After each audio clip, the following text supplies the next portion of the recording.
What's up, Internet? This is Rambling Josh, and you're watching another episode of Let's Play Breath of Fire 2. Last time around, we convinced Baba to let us take his place in the arena so that we can see what this female fighter is all about. Because I guess apparently the assumption is that it will somehow lead us to the female thief that got Bo in trouble back in hometown. Anyways, since last time, I went and fought a single fight because I was so close to level 11, I figured why not. But also, before I go much further, I want to come to the item shop here, because if you come to the right, there's actually a bank. And in the bank, you can deposit your money. And that is exactly what we're going to do. So the bank will hold on to our money for us if we would actually deposit it.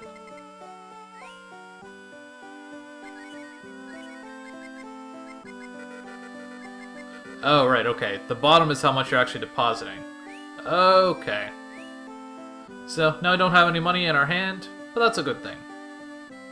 Having money in the bank is good, just in case you die. Because when you die, I think you lose half your money? Is that a thing in this game? I'm pretty sure it is. Anyways, another interesting note, if we look up there, when we make the screen transition, we can actually see Rand working on the Colosseum. Which he said that it is a thing that he does. So anyways, we have to come and talk to our manager here. August, huh? Why is the outline of your face green? No one else seems to think that. Okay. What the heck? The outline of his hair is green now too. Why? I don't understand. Really? And what if I don't want to do that? Why is the audience like it when big burly men torture women? That's kind of strange.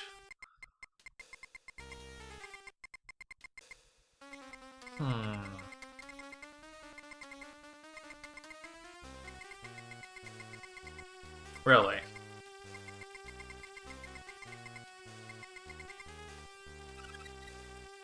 Okay. So I guess things are not quite all on the up and up here in the Colosseum.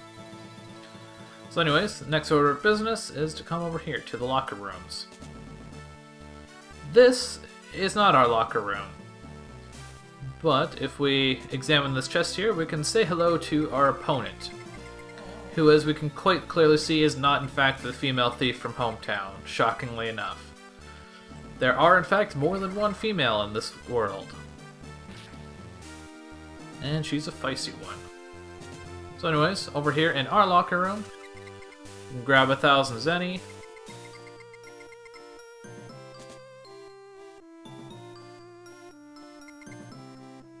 Whoa, where did Rand come from? He just like teleported underneath the text box.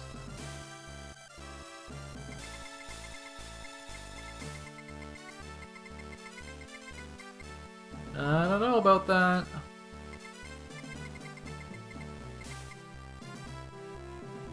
Why does everyone pace when they think in this game?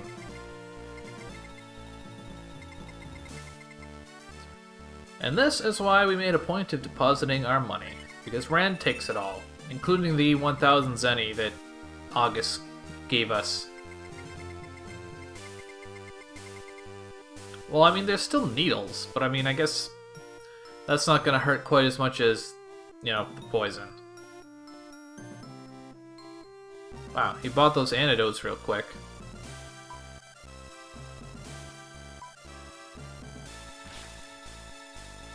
Well, that didn't go so well.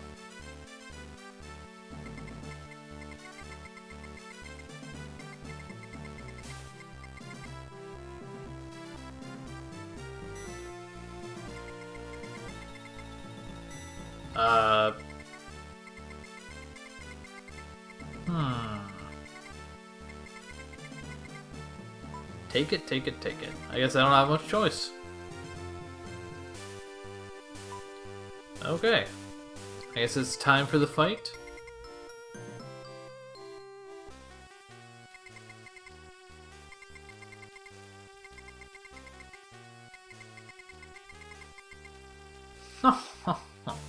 Well, he's not very nice. There's one very important aspect to this fight that's very important to keep in mind. But it doesn't come until... Why does she get such a fanfare when everyone's all like, "You're weird"? I thought I was supposed to be like the champion, or Baba is supposed to be the champion, and yet no one recognizes me, or realizes that I'm not a giant burly lumberjack. And the girl that looks like a cat is named Cat. Breath of Fire 2, continuing with its ridiculous naming conventions.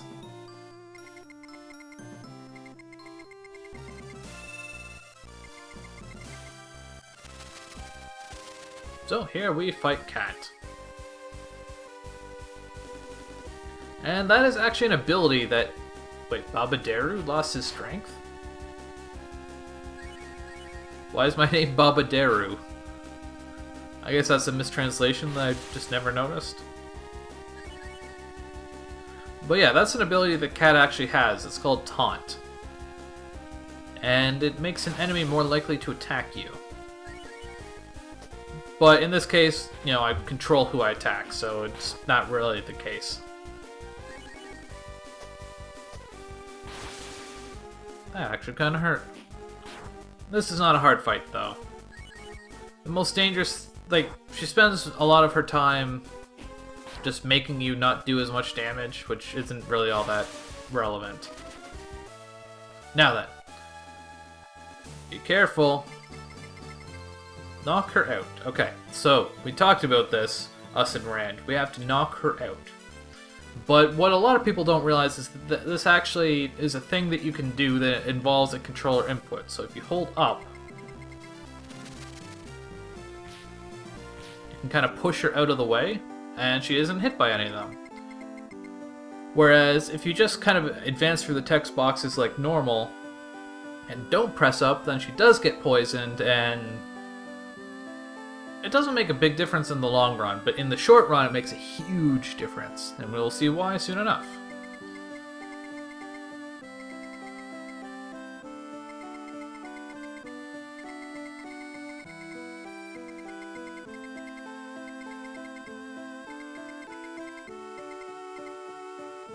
I must be crazy, huh?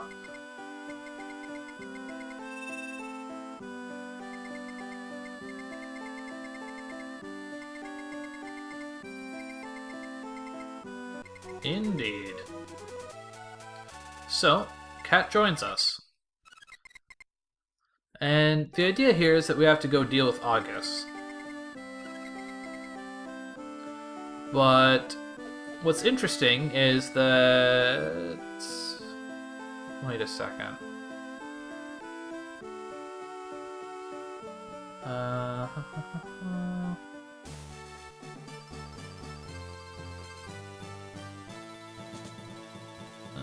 Am I missing something here?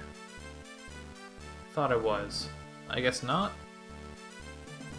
Okay, I guess I just... Never mind, it's not important. So, why it's important that you save Cat there is because... Like they said, we're gonna go deal with August now, but... I guess I should get my money out of the bank. If you didn't save Cat, then she would currently be unconscious in the inn. Whereas, because we did save Cat, she is not. So, whether or not you saved her, she ends up joining you anyways. But saving her from the poison means that she joins you immediately. Whereas otherwise you would have to fight August first and then wait for her to... like she comes to again afterwards. Oh, I guess she can't equip the bronze hat. That's unfortunate. So just upgrade her equipment to the best we can do. And do I... No, I'm all healed up and stuff. So yeah, basically what it comes down to is just that. Saving Cat means she joins immediately. Not saving her means we have to wait. Well, not that long, but there's a very tricky fight coming up. This is the first real boss in the game, and having an extra character in the form of Cat actually goes a very, very, very long way. Rand is already here. He joins you one way or another.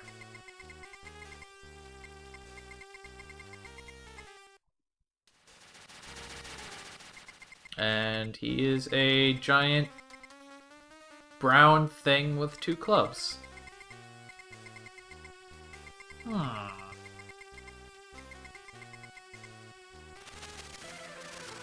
So, this is August, and he is very hard. But we have Cat, which makes things a lot easier. And we also have Rand. Rand is a very odd character. He's basically good at everything except for speed and defense. Like wow! Holy jeez. His attack isn't amazing, but it's pretty good. So Cat's basically just good at attacking.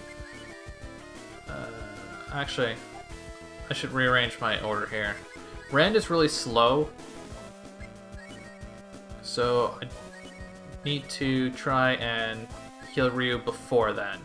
Before Rand's turn would come. August, as you may have noticed, he gets 2 turns.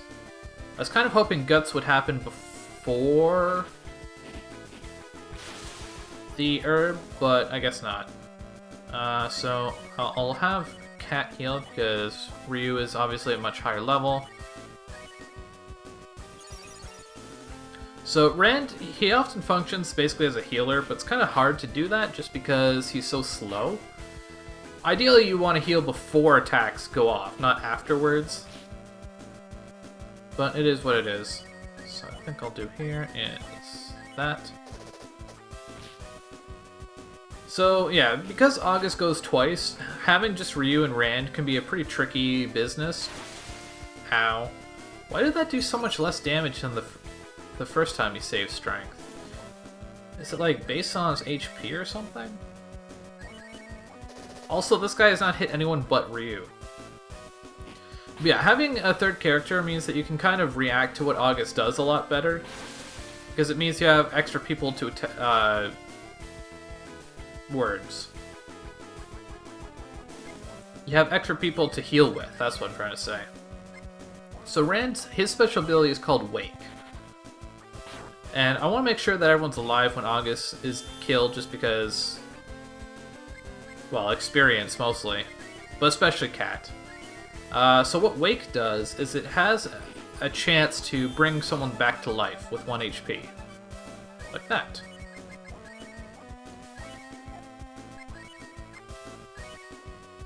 And I guess I'll use a heal on Cat as well. Just in case. Wow, she really doesn't have that much health, does she? I thought she had more than that. Oh, he's healing, is he? Well, we can't have that. So this fight should be almost over. This, like I said, this is basically the first real boss fight and can be a real doozy if you don't realize that you can also have Cat. It's a good place to heal.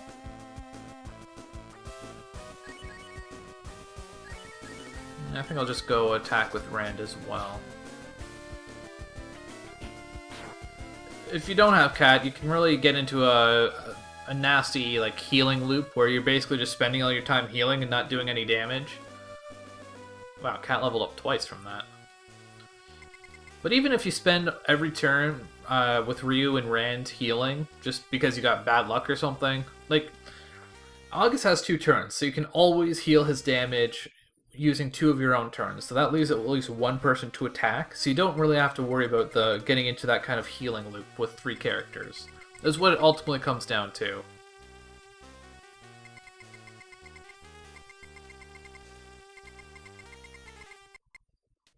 Really?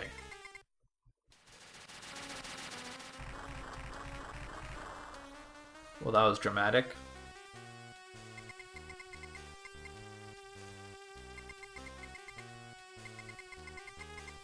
Hmm.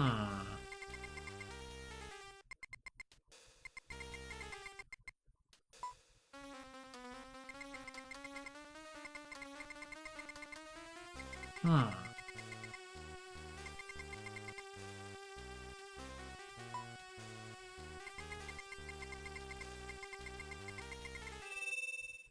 So, Cat's kind of attached to the hip at this point.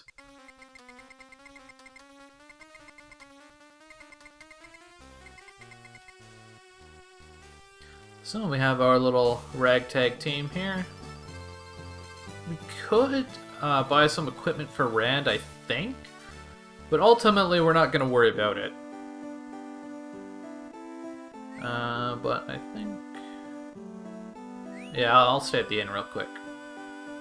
So, now that we have our little group here, we have to head back to the hideout. Before I do that, I should mention that Cat, what she can do on the world map is... If I can actually find an example of it, she can swing her staff. And that has the ability to do two things. The first is that you can use it to hunt with, although it's far inferior to Bow's bow because it's short range. The other thing is that there are occasionally rocks that you can hit that she can break. Rand, what he can do is he can roll up into a ball. And with that is a faster way to get around the world map. That's about all it amounts to. However, if you hit anything, you kind of spin out like that. And when you do that, there's a pretty high chance that you will instantly get into a battle. So it can be kind of hit and miss, depending on how good you are at dodging the scenery. The other thing that we haven't really looked at much yet is there's a formation option here. So you have, depending on how many characters in your party you have, you can switch between different formations. I'm going to go with Scramble, not that it really matters too much. And you can kind of switch the order that people are in. And in general, the people who are farther to the front take the most hits, whereas people in the back take the least.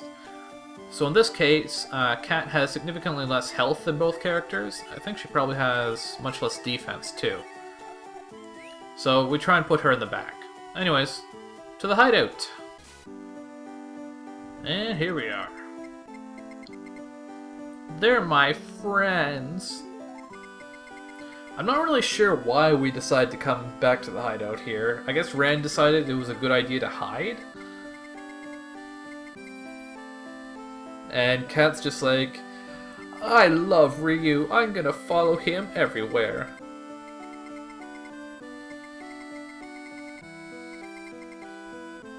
Yeah, that sounds pretty accurate.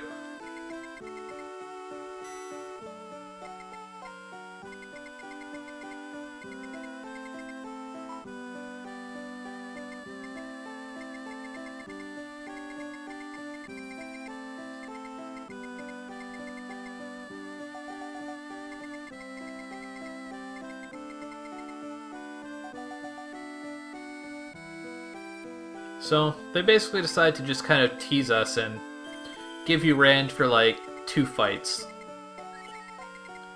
Which is a little unfortunate because it's a pretty handy party member. But there's nothing for it. So, we have Cat on our team and she's kind of a... Basically she's a permanent party member at this point. So, I am going to head back to Corsair. Okay, so... Again, I'm not really sure how you're supposed to find out exactly where to go next, but what it ultimately comes down to is there are only so many places you can go. One thing I did want to mention out before I head out though is that if you come up to this area kind of behind the forest, the Tagwood, you can fight some pretty strong enemies here. So if you feel the need to gain some levels, this is a good place to do it. If you're feeling kind of ballsy. This is not going well, so I'm not going to do that. But if you want to do some serious grinding, like I said, that's a good place to do it. You can get a lot of experience there. And this is a pretty good time to grind, because we just got Cat. And she's a pretty low level compared to us. She levels up pretty quickly, so she can gain some levels quite fast if you want to put in a little bit of time to raise her up. I'm not going to bother doing that. We don't really have to. She's pretty strong right from the get-go, so... Oh. I think you actually fight the same enemies here that you fight behind the forest. So we might have to be kind of careful. These dragonflies in particular give a lot of experience. At least I think so. I recall being very aware of going out of my way to fight dragonflies around this point in time. 160 points of experience is pretty good for this point in the game, for a random battle. Although these guys, they have an ability called Egg Beater. It's kind of an odd name for it, but basically, some enemies, when they attack, there's a chance... I don't know if it's a chance or if it's just guaranteed, but basically what happens is they have two attacks. They attack and then they attack again. That's the Egg Beater. I guess the idea is supposed to be the Egg Beater like hits once and then it comes around and hits again or something. It's kind of weird. But anyways, we're getting kind of beat up here, so a little bit of grinding might actually be... I'm not going to do it, but I just don't feel like putting the time and effort into fighting them. My only real goal with coming over here is that I need to reach this place. So this is Windia. That's where we need to go. I guess technically we didn't actually need to come up here yet, now that I think about it. But anyways, that's our next destination, but we can't get in there quite yet. So the next thing we need to do is we need to head back to hometown, actually. So what I'm going to do is I'm going to head back there, and I will see you on the next episode of Let's Play Breath of Fire 2. Catch you later!